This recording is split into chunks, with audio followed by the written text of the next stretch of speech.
which strategies in psychology you can use if you want to better manage your time and energy, and about biology, how our biology and genetics uh, might be impacting our way of our ability of managing time and energy, and what we can do about it if we want to be more productive, if we want to find certain times when we can study and focus better. If you are here, maybe you have probably told yourself, I just need to better manage my time. And yet, even each time when you are setting these plans and trying to plan your time, you find yourself that after a certain time you lose motivation, or it gets difficult to stay focused, or you cannot do all the tasks that you need. And maybe your energy drops, you feel fatigued, exhausted, and days feel uh, like harder than it should, and then you start to feel guilty about it, you feel shame. And what if this struggle isn't a failure of discipline but a misunderstanding of what you actually need, and maybe inability to understand your biology, your features that you can adjust and you can better manage your time. And time is fixed, it moves forward whether you are ready or not, but energy is something that you can manage. And it also includes your attention, your mental clarity, your emotional capacity that moves.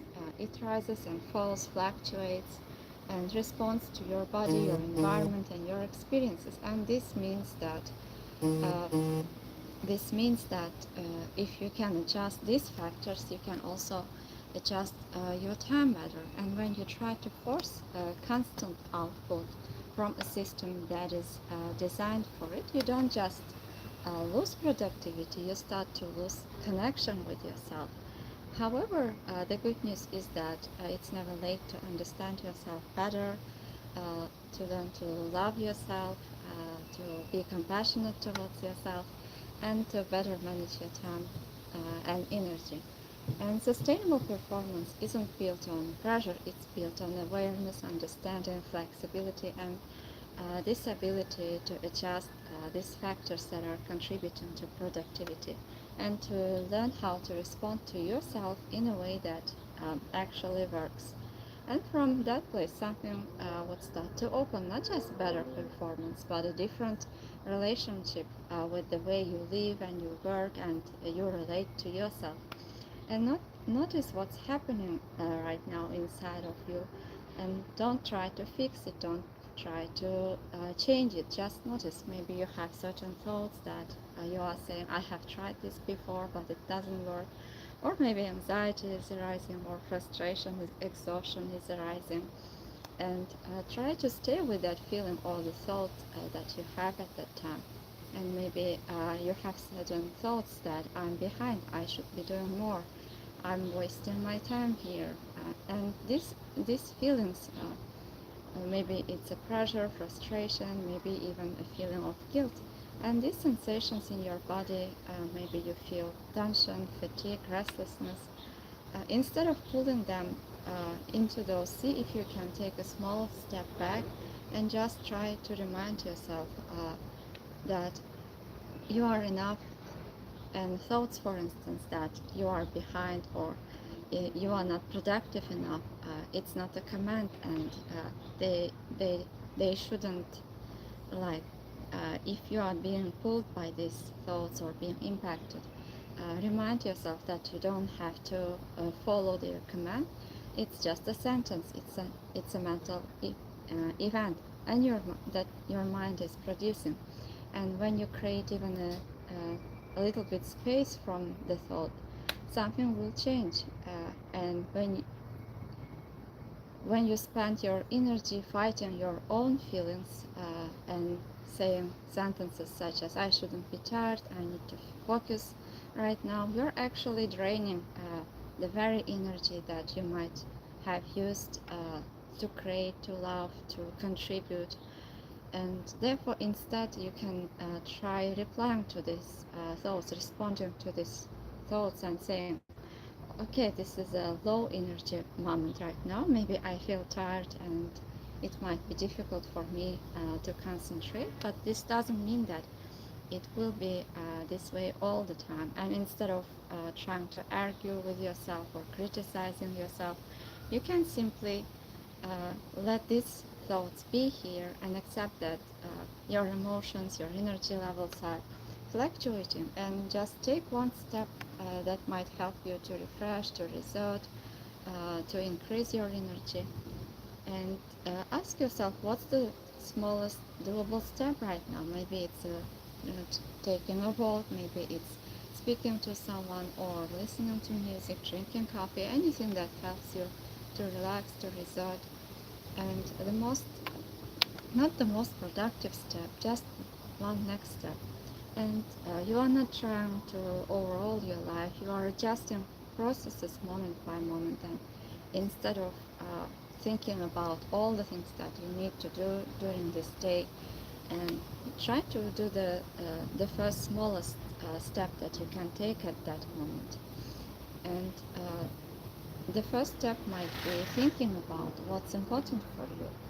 And if, for instance, you are worrying that it's difficult for you to focus, maybe your health matters, and considering this, take one small step towards your health. Maybe it might look like drinking a water or taking a walk.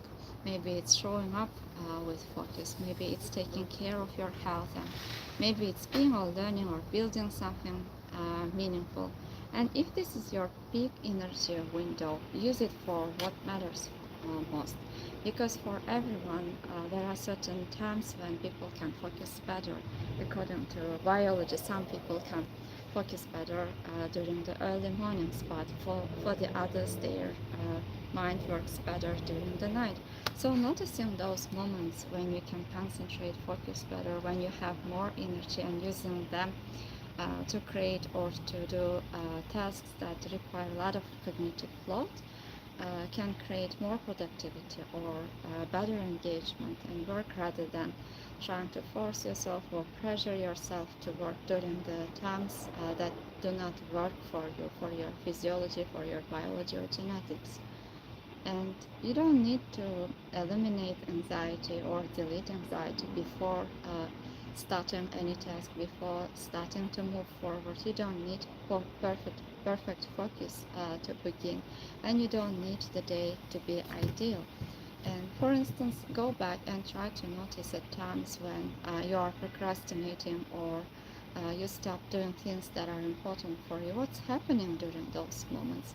Maybe you feel frustrated with yourself, and you have certain thoughts, catastrophizing thoughts, that if I cannot focus right now, this means that I won't be able to focus at all, or I wouldn't be able to be productive. And what are you doing after that? Maybe you are withdrawing, maybe you are isolating, distracting yourself, or stopping doing anything completely, and you are wasting your day.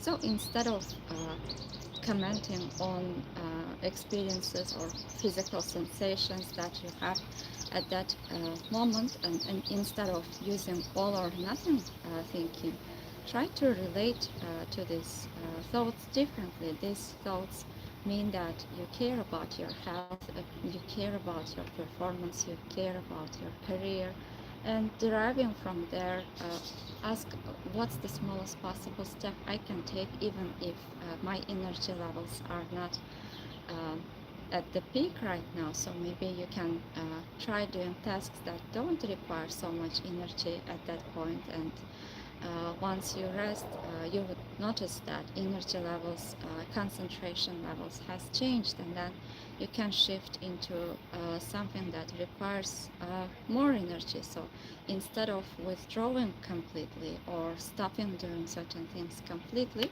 we can choose to act process by process, moment by moment, and reminding ourselves that energy levels will not be the same all the time, or that ability to focus will fluctuate. And this doesn't mean that we won't be able to focus again, to concentrate again. And reminding yourself about this biology, biological clocks might help to relate to the challenges differently, and as a result, to be able to respond to them differently.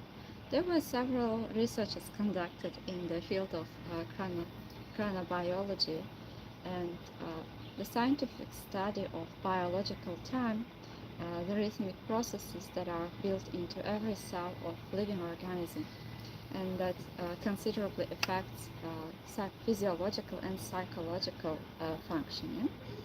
And the master circadian clock, the suprachiasmatic nucleus in the hypothalamus, is responsible for daily cycles of alertness, body temperature, cortisol, melatonin, heart rate, and cognitive performance through its entrainment in the light-dark cycle. So, for instance, oftentimes people notice that it's difficult for them to concentrate or to start the day in the morning because your body temperature changes, and according to genetics, for some people it can be more difficult to have high energy or to be productive in the mornings, and they need certain time to increase their energy levels or to start functioning during the day, whereas for the others it won't make any problem, and they can start immediately with their work or with the task that they need to do. So here where the biology and genetics comes into play, and therefore forcing yourself to study or forcing yourself to work in the very early morning, if your body works against it, will make you to make more efforts and energy and therefore noticing times when you can focus better, function better, and using them for more cognitive for the tasks that require more cognitive load and can be helpful.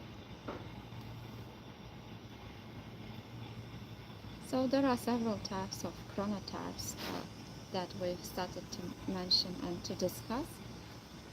For instance, Ronenberg and Munich conducted the most extensive chronotype research analyzing biological timing data from hundreds of thousands of individuals.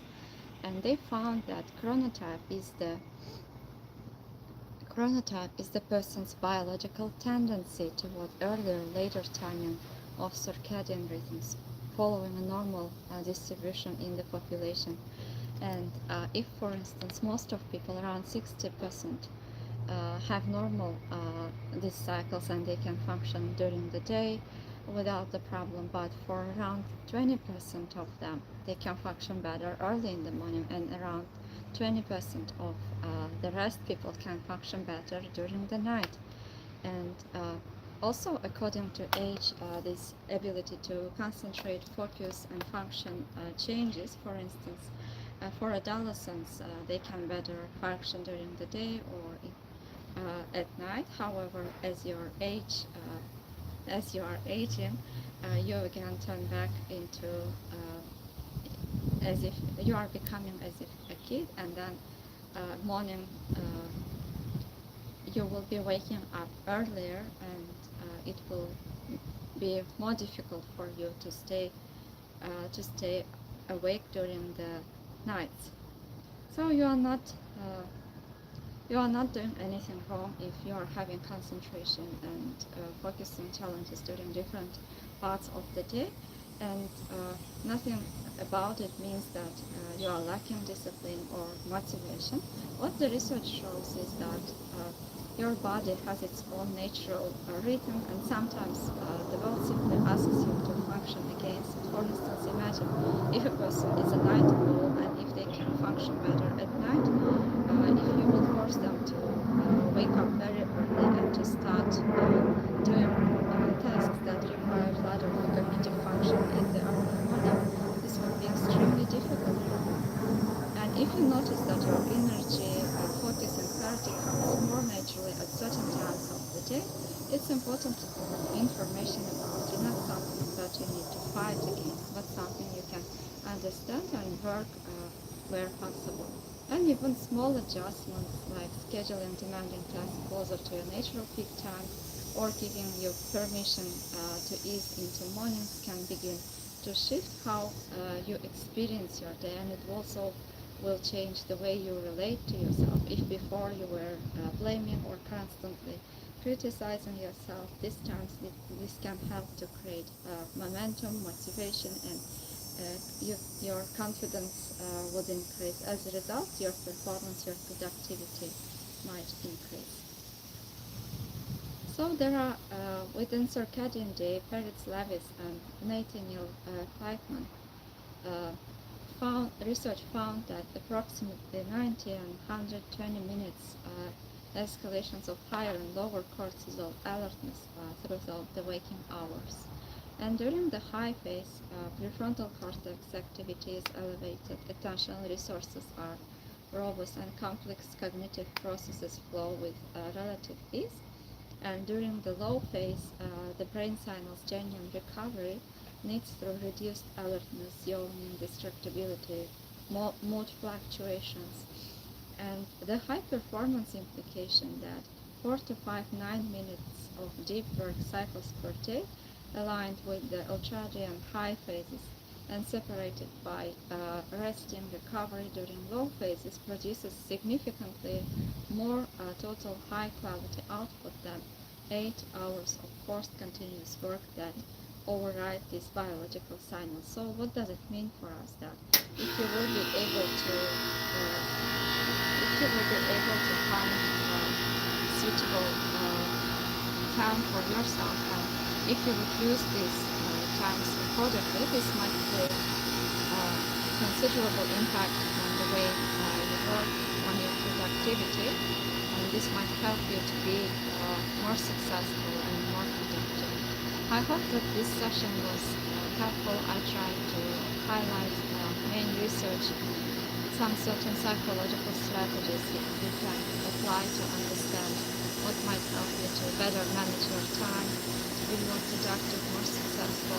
If you want to learn more, you are welcome to leave your questions, comments, and don't forget to subscribe and turn on the notifications if this was useful for you. Take good care of yourself.